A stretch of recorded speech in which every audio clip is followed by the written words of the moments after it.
No início não havia nada, nem cores, nem formas, nem beleza. Então ele disse: que haja a luz.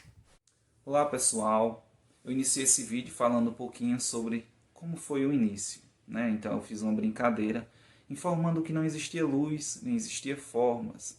Mas na verdade as formas são dependentes da luz, pelo menos no que diz respeito a enxergá-las, né? Porque a gente pode senti-las com o tato e tal. Então, para que a gente consiga enxergar as formas, as cores, os objetos e os ambientes, as paisagens, enfim, tudo que existe, a gente precisa da luz. Bom, mas o que é a luz? A luz branca é o nome dado ao que o olho humano vê, quando todas as cores que compõem o espectro de luz visível são combinadas. Muitas pessoas costumam se referir à luz branca simplesmente como luz ou luz visível, e essa luz que possibilita a visualização do ambiente. Existem várias fontes de luzes brancas, incluindo o Sol, as estrelas e certos tipos de lâmpadas. É importante destacar que essa luz faz parte de um espectro eletromagnético, que é isso que a gente está vendo acima, no gráfico acima, tá certo? Então, o espectro eletromagnético ele é composto por uma variedade muito grande de tipos de ondas eletromagnéticas. E essas ondas elas podem ter tamanhos de comprimento diferente, podem ter frequências diferentes. Por exemplo, temos o raio-x, o raio gama, a radiação infravermelha, a radiação ultravioleta. Tudo isso são exemplos de ondas eletromagnéticas. A única parte visível do espectro que o olho humano consegue ver sem o uso de tecnologia é a faixa de luz branca visível, que é esse tracinho aí no meio do espectro, que a gente está vendo lá em cima, certo?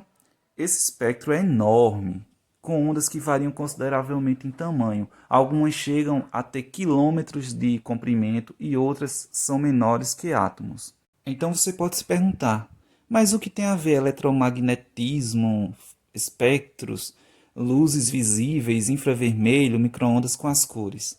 Na verdade, esse conhecimento que eu estou passando agora para vocês vai auxiliar para que possamos ter subsídios para responder aos questionamentos de nossos alunos quando eles questionam por que as folhas são verdes, por que a neve é branca, por que o pôr do sol é alaranjado, por que o mar é azul.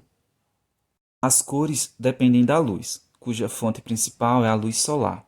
É difícil saber o que realmente é a luz, mas podemos observar seus efeitos. Um objeto parece colorido devido à maneira como ele interage com a luz. A luz viaja silenciosamente por longas distâncias, a uma velocidade impressionante de 300 km por segundo.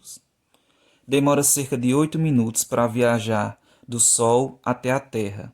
Essa grande velocidade explica por que a luz de distâncias mais curtas parece chegar imediatamente até nós. Quando falamos de luz, geralmente queremos dizer luz branca. Quando a luz branca passa através de um prisma, que é um objeto triangular transparente, algo muito interessante acontece. As cores que compõem a luz branca se dispersam em 7 faixas de cores, ou seja, a luz branca se decompõe em outras cores. Essas faixas de cores são chamadas de espectro. A palavra espectro ela tem origem latina e quer dizer imagem. Isaac Newton era um conhecido cientista que conduzia pesquisas sobre o Sol, a luz e a cor. Através de seus experimentos com prisma, ele foi o primeiro a demonstrar que a luz branca é composta pelas cores do espectro. 7 cores constituem a luz branca: o vermelho, o laranja, o amarelo, o verde, o azul, o índigo e o violeta. Às vezes o azul e o índigo são tratados como uma cor só. Em qualquer espectro, as faixas de cores são sempre organizadas nessa ordem, da esquerda para a direita. Também existem comprimentos de ondas fora do espectro visível, como ultravioleta. Bom, a gente inicia no nosso navegador. Aí vamos lá no Google, né? E vamos digitar disco de Newton. Foi a forma mais fácil que eu encontrei. Eu tentei fazer com lápis de cor, mas eu achei que não ficou tão legal. E com tinta eu não tinha as tintas, então eu resolvi imprimir. Então eu pesquisei disco de Newton. Baixei nessa imagem daqui. Fazer o download, ó. Então, como eu tenho impressora aqui em casa, eu imprimi pelo celular mesmo essa imagem daqui. E Eu vou mostrar para vocês agora os próximos passos. Bom, pessoal, como eu tinha impressora em casa, eu imprimi. Mas você também pode fazer o disco, como esse que eu estou mostrando aí, desenhado e pintado com lápis de cor ou tinta. Eu tentei com lápis de cor, mas eu achei que não ficou tão legal, porque em alguns lugares não ficou bem pintado. Eu acredito que deve ter sido por conta do papel ou até mesmo da marca do lápis. Mas quem tiver tinta pode tentar, que eu acredito que o efeito seja bem legal também. Então, com o disco de Newton em mãos, pintado ou impresso, a gente vai começar a cortar ele, né? Tendo cuidado de cortar o disco, seguindo realmente a circunferência, né? Para que ele fique bem cortado. E depois que a gente cortar ele bem direitinho, a gente vira, né? E passa algum tipo de cola, para que a gente possa colar no ventilador ou na furadeira. Então eu utilizei um motor de furadeira e a fita dupla face. Esse motor é um motor de um ventilador antigo daqui de casa, quebrado, e eu não gostei muito do efeito que ele ficou. Porque como ele não ficava parado, ficava trepidando bastante, pulando, e eu não tinha como segurar ele, já que as hélices eram quebradas e corria risco de eu me machucar. Então, eu abandonei esse ventilador daí, peguei um que era mais novo, né, que a gente utiliza quando está quente aqui, e deu certo. Bom, então eu peguei esse ventilador, que é o que a gente utiliza atualmente aqui em casa. Ele é mais potente, ele tem um pouquinho mais de força. E então eu tentei centralizar o disco nele, né? Eu tive que fazer vários testes para conseguir centralizar. E o resultado final foi esse daqui que eu vou mostrar agora para vocês. Bom, o resultado foi esse. Ficou bem melhor do que no primeiro ventilador, porém mesmo assim não foi o que eu esperava. Ainda eu fiquei vendo algumas partes amarelas, como vocês podem ver. E então eu comecei a pesquisar mais alguns tipos de disco, como vocês vão ver um pouquinho mais adiante.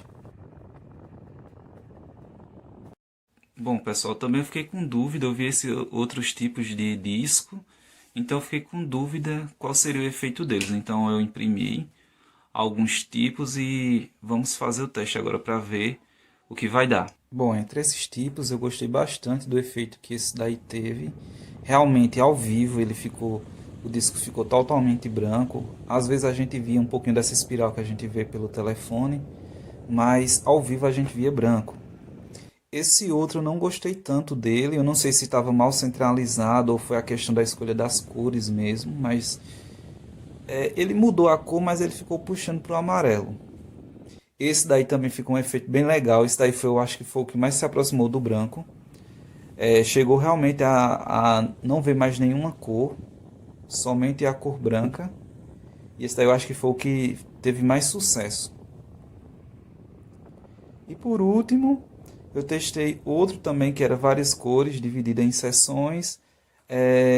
Tinha um degradê entre elas, mas eu também não acho que ficou um efeito tão legal. Como pode ver, ficou no meio um pontinho azul, então talvez esteja mal posicionado, né?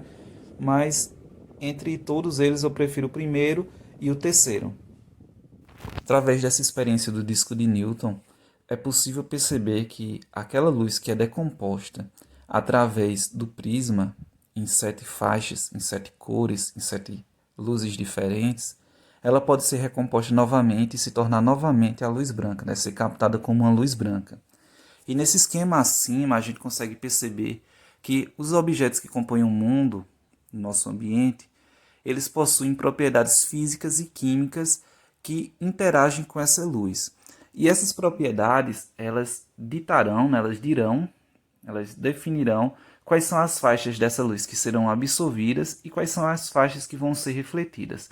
Então, no exemplo da maçã, a maçã ela possui as propriedades físicas e químicas que ela absorve todas as faixas, com exceção da vermelha. E se uma maçã for vermelha, né? Porque tem maçã verde, maçã amarela. Então, quando ela absorve as faixas e reflete aquela luz vermelha, nossos olhos conseguem captar essa faixa de luz vermelha e identificar que aquela maçã é vermelha. Do mesmo jeito acontece com os outros objetos, com a flor rosa, com a flor amarela, com um tijolo laranjado, com o céu azul, com o mar azul, ou com o céu com o céu pode apresentar várias cores devido à sua composição, então pode ter várias partículas, deixando ele um tom mais avermelhado, ou então quando ele está mais limpo, ele fica com um tom mais azulado.